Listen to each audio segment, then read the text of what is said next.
Hoje vamos falar sobre doença crônica e por que a doença se cronifica. Doença crônica e os conflitos não resolvidos. Qual é a ligação de uma doença, uma patologia, um sintoma ficar crônico, se estender? E qual a ligação com conflitos emocionais, traumas emocionais não resolvidos?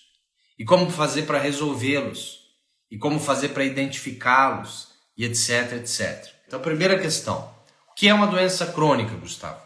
Doença crônica é tudo aquilo que você tem sintoma que passa de 3 meses. Então você vai contar 3 meses. Você tem uma dor no indicador, você tem um formigamento. Se ele com 1, 2 meses sumir e não voltar mais, não é crônico.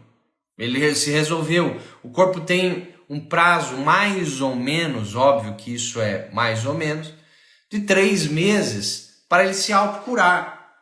Se depois de 3 meses continuar os sintomas, significa que tem alguma coisa bloqueando a cura desse processo. Porque se você passar uma faca no braço aqui, cortar a epiderme, a primeira camada da pele, você não precisa usar algo cicatrizante, nada disso. O corpo tem a habilidade de se autorresolver. E ele tem um prazo de 3 meses. Passou de 3 meses é crônico. Então você tem uma dor na lombar que passou de 3 meses, é caracterizado como crônico. Então, uma doença fica crônica por quais motivos? Essa é a grande questão. Se a gente entender aqui quais são as razões, quais são os critérios, quais são as características que fazem um sintoma, uma doença ficar crônico, passar de 3 meses, se a gente conseguir entender isso hoje um pouquinho melhor, vocês vão sair um pouquinho melhor e eu também daqui, porque lógico, eu sei só um pedacinho do processo. Ninguém sabe tudo, né? O ser humano é uma máquina tão complexa que a gente tem a parte espiritual. Nós não somos seres humanos tendo uma experiência espiritual. Nós somos seres espirituais tendo uma experiência humana. Então você é espírito, você é emocional, você é mental, você é físico. Até chegar na matéria cristalizada, consolidada, essa energia, esse campo energético, ele tem vários níveis de você. Você é pai, você é filho, você é tio, você é sobrinho, você é o profissional que você é cunhado, você é esposa, você é aluna, você é professor, olha quantos níveis de você tem. Por isso que os filósofos não conseguiam responder essa pergunta, porque a pergunta quem sou eu não tem resposta. Agora, se você perguntar quem sou eu agora, essa pergunta faz sentido. Então, quem sou eu agora, Gustavo? Agora eu sou um profissional e estou aqui como profissional, como professor, como terapeuta. Aqui nesse momento não é o Gustavo amigo, não é o Gustavo irmão, não é o Gustavo filho, não é o Gustavo relacionamento amoroso. Aqui agora é o Gustavo profissional. Então você tem vários níveis de você. Olha como o ser humano é uma máquina extremamente complexa. Extremamente complexa. Então você não pode falar que linhaça é bom para todo mundo. Você não pode falar que brócolis é bom para todo mundo. Tem gente que vai ingerir brócolis e vai ter alergia. Tem gente que vai colocar a linhaça na boca, vai ter reação, vai ter diarreia. Então você não pode falar mecanicamente que você tem um processo e esse processo vai gerar o mesmo resultado para todo mundo, porque você tem inúmeras variáveis. Inúmeras variáveis. Muito bem. Então, vamos lá. Como a gente somos uma máquina extremamente complexa, eu vou ligar o meu ar aqui porque está extremamente quente nesse Tocantins, que é uma máquina extremamente complexa, a gente vai entender agora um pouquinho que uma doença fica crônica, Gustavo. 4 fatores. Lembre disso, 4 grandes fatores. E eu posso falar porque hoje são 21 anos que eu não tenho doença nenhuma. Eu vou fazer agora em dezembro 43 anos de idade e fazem 21 anos desde que eu saí da faculdade, que eu estudo ostensivamente isso. Fazem 21 anos que eu não tenho doença instalada alguma. Fazem 21 anos que eu não tomo antibiótico. Fazem 21 anos que eu não tomo nenhum anti-inflamatório. Tem algum sintoma, um ou outro? Óbvio que tem. Não tem nenhum ET aqui. Nós somos seres humanos que passamos por problemas, por processos, por toxinas, por uma série de coisas. Um sintoma ou outro você pode ter, mas ele não pode se instalar. Ele não pode passar de 3 meses. Você tem que fazer de tudo para resolver. Então, eu tenho sucesso na minha vida de saúde, em termos de saúde e doença, e são 21 anos que eu não tenho nada, tenho 42 anos de idade, e um pouco dessa minha experiência eu vou passar aqui para você e dos pacientes que eu atendo. 4 são os grandes fatores que fazem um indivíduo adoecer cronicamente. O primeiro de todos, a desinformação, a ignorância, o não saber. O primeiro grande fator que faz uma doença ficar crônica e se instalar e passar de 3 meses é a desinformação, o não saber. Mas o não saber o que, Gustavo? Diagnósticos errados, exames errados, não saber qual é o sintoma, o problema que você tem. Porque tem gente que tem tanta coisa. Eu atendo os pacientes, e você que é profissional da área de saúde não deve ser diferente de mim. Você atende pacientes aí, como eu, que chega com uma lista. Todos os pacientes que eu atendo, 99% das vezes, chega com uma lista. Ah, eu tenho um formigamento no meu dedão do pé, eu tenho uma dor no ciático do lado esquerdo, eu tenho um problema no ovário, eu não estou conseguindo engravidar, meu libido foi para as cucuia, eu estou tendo insônia, eu estou com gastrite. Olha a lista aí de coisas. Então, o que ela quer tratar? Você não pode tratar tudo de uma vez.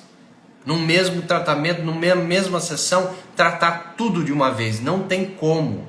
Apesar de ser um ser integral e você tem que fazer uma anamnese, uma avaliação de todo o indivíduo, a parte espiritual dele, como é que tá, a parte social dele, a parte física, etc, etc, etc. É um ser integral, mas é muita coisa. Então, a pessoa desconhecer o próprio corpo, e tem um amigo meu que trabalha nessa área, que é o Dr. Maurício Valente, um excelente profissional, e ele fala que nós somos analfabetos do nosso próprio corpo, e é verdade. Nós somos analfabetos do nosso corpo. E a doutora Mônica de Medeiros, que é uma médica espiritualista, ela fala que nós somos analfabetos emocionais, que o planeta Terra é um planeta para analfabetos emocionais. A gente está aprendendo a lidar com as nossas emoções. É um planeta onde a gente está aprendendo a lidar. A gente está muito ainda pouco evoluído. Não tem ninguém evoluído aqui. Então, como a gente é analfabeto do próprio corpo, a gente confunde um formigamento com uma dor. A gente confunde uma inflamação com uma infecção. Coitado do paciente, ele não sabe disso, ele não entende nada. Às vezes ele não sabe se aquela região ele está sentindo frio ou calor. O fato da desinformação de o próprio paciente desconhecer dele mesmo, será que eu estou sentindo medo ou raiva? Ah, doutor, eu estou nervoso, eu quero tratar meu nervosismo. Me fala como é que é esse teu nervosismo. Então, quando chega segunda-feira à noite, eu fico apreensivo com o trabalho que eu tenho que entregar domingo para segunda-feira de manhã. Não, então você não está nervoso, nervoso é raiva. Nervosismo está relacionado à irritabilidade, raiva. Você está falando de medo. Medo é uma emoção diferente da raiva. Olha que interessante. Eu dei um exemplo tão bobo, tão simples, onde o paciente, ele desconhece a emoção que ele sente.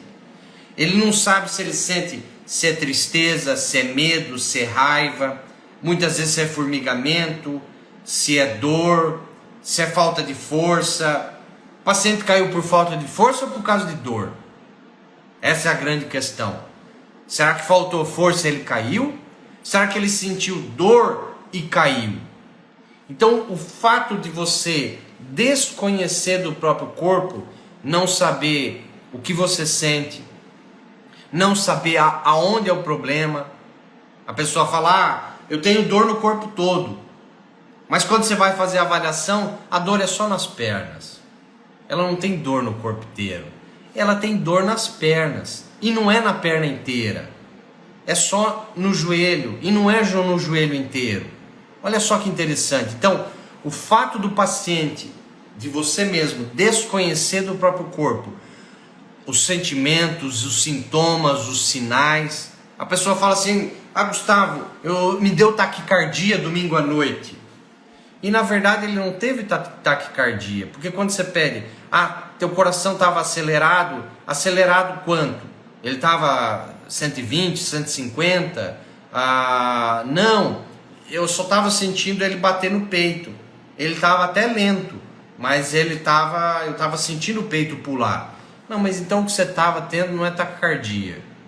O que você estava tendo é palpitação. Então olha que interessante. Olha só que interessante. O fato de você desconhecer você não saber dar nome aos bois, chamar de inflamação, infecção, uma inflamação. O doutor me deu remédio, Gustavo, para infecção no joelho. Infecção no joelho? Mas você tem pus no joelho? Você tem um furúnculo no joelho?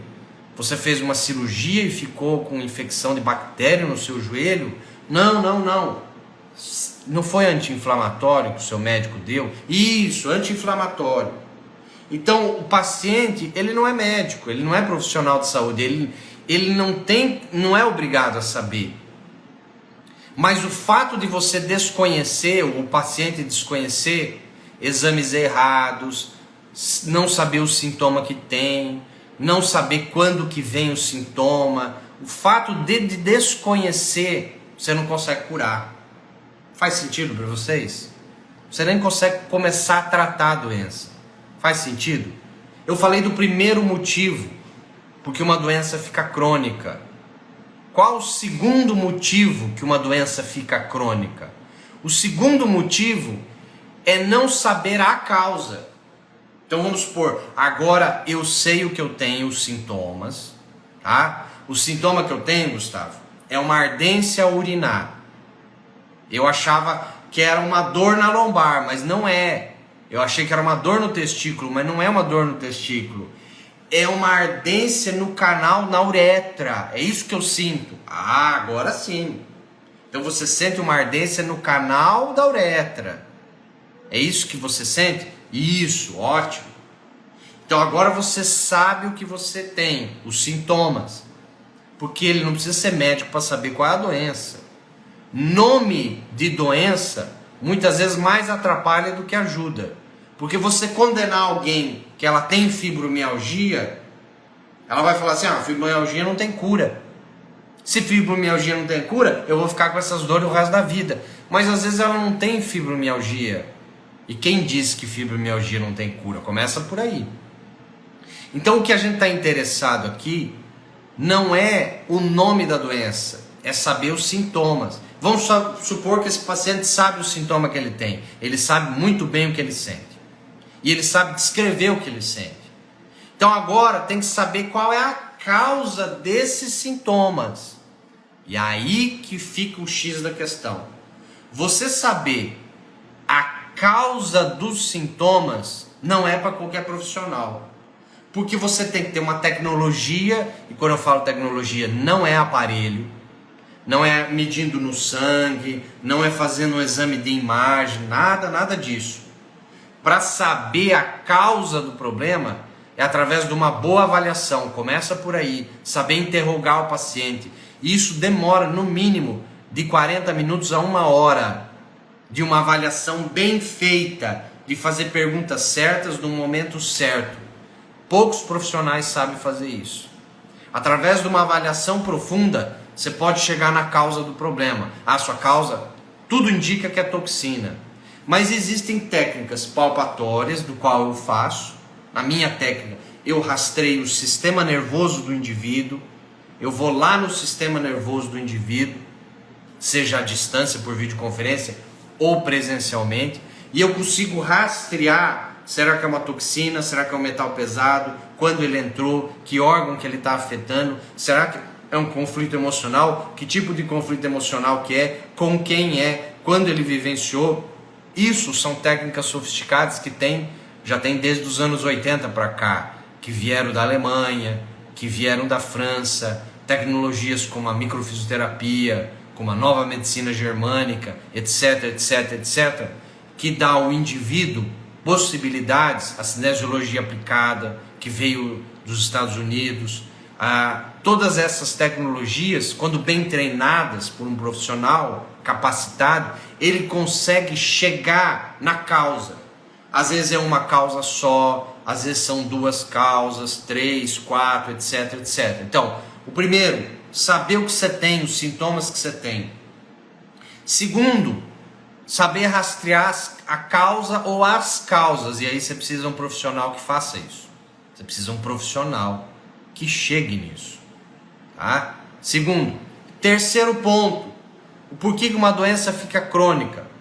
Não saber o que você tem, não saber a causa do que você sente. O terceiro ponto, não aceitar, reclamar. Quando você não aceita, quando você reclama do que você tem, e é muito fácil fazer isso, você reclama da dor, ai, não aguento mais essa dor lombar, ai, eu não aguento mais acordar com essa dor no pescoço. Quando você reclama dos sintomas e da doença, essa maldita fibromialgia, essa maldita enxaqueca, tem pessoa que se amaldiçoa, você acredita? Ela não precisa nem que alguém faça macumba e trabalhe para ela. Você acredita nisso? Que tem pessoa que se amaldiçoa, a pessoa se tatua, sou diabético, sou fibromiálgica. A pessoa fala o tempo todo, essa maldita enxaqueca, esse maldito câncer. Mas peraí, não é maldito não. A gente tem o que a gente merece, ponto final. Escuta essa frase, tem muita gente que vai discordar dela, mas ela é poderosa. Você tem agora o que você merece, nem mais nem menos. O universo é matemático e justo. A divindade é extremamente justa. Se você tem alguma espiritualidade, tem alguma religião, você sabe que o Pai, o Deus, a divindade que você acredita é extremamente justa. Ela não deixaria algo caótico, incoerente, injusto acontecer, concorda comigo? Então o que você tem é justo, é para o seu aprendizado, que é diferente para o outro. A lição para o outro é de outro jeito, e a lição para o outro é de outro jeito. Eu tenho uma irmã gêmea que vivencia conflitos totalmente diferentes do meu. Não é porque somos gêmeos, porque a gente vai ter as mesmas coisas. Ela é um espírito, eu sou outro. Ela é uma alma, eu sou outro. Então olha que interessante. O fato de você não aceitar a doença que você tem, o fato de você amaldiçoar a doença que você tem, o fato de você reclamar o sintoma que você tem, eu não aguento mais essa insônia, essa desgraça de dor, essa desgraça de não sei o que, e fica amaldiçoando, e fica reclamando, a reclamação trava a cura no sistema nervoso, sabia? Isso já foi provado, neurofisiologicamente, isso tem todo um porquê. Foi provado que quando você reclama, você trava a cura. Você trava a cura do processo. Então o primeiro fator que cronifica uma doença é não saber o que você sente, o que você tem. O segundo é não saber a causa que está gerando os sintomas que você tem. O terceiro é não aceitar, é reclamar, é julgar, é condenar, é se vitimizar, é se sentir injustiçado. Quando você se coloca nessa posição de vítima, quando você se coloca nessa posição de reclamar do processo, você vai travar a cura. E o quarto item é a ingratidão, que é uma consequência do terceiro. Quando você reclama, inconscientemente você está sendo ingrato, você está praticando ingratidão. Se você tem uma dor, é porque o cérebro não está louco. Quem mandou o impulso de dor? O cérebro. Por que ele mandou o impulso de dor? Porque tem algo errado ali naquele lugar. Então, na verdade, o teu corpo não tem nada errado. O conceito da medicina tradicional é que a doença é um erro do corpo, e não é assim. Não é bem assim que as coisas funcionam. É pior você aprender algo errado do que você não ter a informação. Olha que interessante isso. É pior você ter uma informação errada e ter aprendido errado do que você não ter aprendido. O fato da gente ter aprendido muitas coisas na área da biologia e da saúde, que não são verdades absolutas, entender que o câncer é algo maligno, que as doenças são um erro do sistema, que o corpo está se auto-atacando, seria uma sacanagem cósmica. Seria uma brincadeira divina. E não é, não pode ser, não faz sentido algum isso. Então, quando você pratica ingratidão, e quando que você pratica ingratidão? Quando você reclama. Entendeu? Quando você reclama. Quando que você reverte isso? Quando você faz esses 4 pontos ao contrário, o antônimo. Quando você sabe o que você sente, perfeitamente o que é. Quando você sabe a causa do problema, o que está causando? Será que é uma toxina? Será que é um conflito emocional? Com quem é? Quando você para de reclamar e aceita o que tem, você pode não concordar momentaneamente com aquilo. Ok, teu direito, não tem problema nenhum. Você tem direito a não concordar. Ah, eu tenho uma dor no punho, eu não concordo com ela, mas eu aceito. Porque o meu cérebro está tentando me proteger. Eu tenho que entender do que ele está tentando me proteger. Eu tenho que entender a causa. Mas eu aceito essa dor.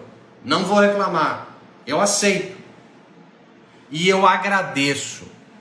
Quando eu pratico a gratidão, e gratidão não é agradecer somente as coisas boas. Agradecer as coisas boas é a coisa mais básica que a gente pode fazer. E a maioria não faz. A verdadeira gratidão está quando você agradece algo não tão bom, uma dor e um desconforto, algo problemático, aquele perrengue, aquele conflito, aquele momento desconfortável, aquele momento dolorido que você vivenciou, mas aquilo é para te evoluir. Aquilo que você está passando de problema é para te evoluir. Quando você olha para essa situação e agradece ela, por mais que você não se sinta grato, não tem problema. Não tem problema. Ninguém nasce grato. Isso não existe. O bebê nasce chorando, reclamando que está frio, que está com fome, que está se sentindo desprotegido. A gente nasce ingrato e a gente vai aprendendo gratidão conforme a vida. Uns não aprendem, entendeu? Você aprende, às vezes, lá com 5 anos de idade, a agradecer um presente que teu pai e teu tio te deu. Só. E depois você vai... Gratidão para você é isso. Quando você ganha algo muito bom. Se alguém tem um aumento de salário, aí você lembra de agradecer. Você ganha um presente bom, aí você lembra de agradecer. E só. E fica nisso. Mas a verdadeira gratidão não é só agradecer as coisas boas. A verdadeira gratidão é quando você olha para o pepino, para o problema, e agradece ele. Aquele meu chefe porrinha, que hoje eu tive raiva, quase dei na mão, na cara dele, mas aquilo que eu passei com ele, eu agradeço. Eu não estou entendendo ainda por que eu tive que passar. Não tem problema, você não precisa entender agora. Às vezes você vai entender daqui 5 anos. Às vezes você vai morrer e não vai entender. Mas não tem problema. Você tem que ser grato, você tem que confiar no processo. Você tem que ser grato. Aí você muda a percepção e a biologia do seu corpo, que é o livro do Bruce Lipton. Resumidamente, o livro A Biologia da Crença, para quem não leu, leia ele, A Biologia da Crença, do Bruce Lipton, mostra no microscópio como que você muda a sua percepção de algo negativo, você vai mudar a célula. E uma célula que estava paralisada volta a funcionar. E uma célula que estava necrosando começa a proliferar e proliferar células novas. Começa a cicatrização e assim por diante. Então, quando se dá essa mudada de percepção para algo que era negativo, se torna agora até positivo, Isso não é fácil de fazer, por isso você tem que ter um terapeuta por trás. Qual é a função de um terapeuta? A função do terapeuta é quebrar a resistência do paciente, fazer ele pensar de preto em branco e colorido. Fazer ele pensar algo que ele vivenciou no passado como negativo, neutro ou positivo. Essa é a função maior de um terapeuta. A habilidade de um terapeuta não é curar ninguém, porque ninguém cura ninguém. A habilidade do terapeuta é quebrar a resistência do paciente com várias técnicas, vários métodos, e fazer ele pensar de preto e branco e colorido. Fazer ele pensar algo negativo que ele viveu, algo positivo. E sempre tem. Morte tem, tragédias tem, só que aí vai da habilidade e do estudo e da experiência e o tempo que esse profissional tem para fazer tudo isso. Então, resumindo e concluindo aqui, uma doença fica crônica quando você não resolve um conflito. Mais de 99% das doenças crônicas têm de fundo algum conflito ou mais emocionais não resolvidos da vida fetal para cá. Quando você não sabe que sintomas você tem direito, onde é, como funcionam os sintomas, quando você não sabe a causa dele, quando você reclama e quando você é ingrato a tudo isso que está acontecendo, você cronifica a doença e não sai dela.